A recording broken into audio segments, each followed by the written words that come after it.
What if the deadliest part of a hurricane had nothing to do with the storm itself? What if the real killer was hiding long before the clouds arrived? What if the people of New Orleans were not destroyed by nature, but by something far more unforgivable? Keep watching, because by the end of this video, you will know the answer, and it will change the way you see everything that happened here. New Orleans, Louisiana, one of the most unique cities in the entire United States. A city of jazz and culture and food and history.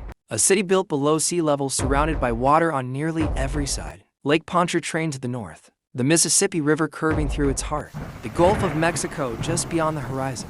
For generations, the people of New Orleans lived in this bowl of land, protected by a network of levees and flood walls, built and maintained by the United States Army Corps of Engineers. They trusted those walls. They had no reason not to. Then Hurricane Katrina arrived. Hurricane Katrina formed in the Atlantic Ocean on August 23, 2005. It moved west across Florida as a moderate storm. Then it entered the warm waters of the Gulf of Mexico, and everything changed. Within 24 hours of entering the Gulf, Katrina exploded into a Category 5 monster.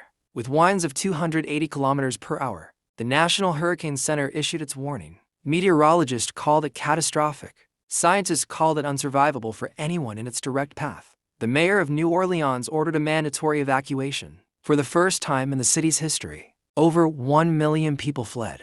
But not everyone could leave. The elderly, the sick, the poor, people with no cars, people with nowhere to go. An estimated 100,000 people stayed behind. They would live through something that no warning could have truly prepared them for. Katrina made landfall near Grand Isle, Louisiana, on the morning of August 29, 2005, as a Category 3 storm with winds of 200 kilometers per hour. The city shook, windows shattered, roofs peeled away. But then federal officials breathed a sigh of relief. New Orleans had not taken a direct hit from the strongest winds. One official famously said the city had dodged the bullet. He was wrong, because the bullet had not been the wind at all. Within hours of Katrina passing, the levees began to fail. Not because the storm was too powerful, because the levees were never strong enough to begin with. The 17th Street Canal levee collapsed. The London Avenue Canal levee failed. The industrial canal walls gave way, one after another. The flood walls that were supposed to protect New Orleans simply fell apart. Lake Pontchartrain poured into the city.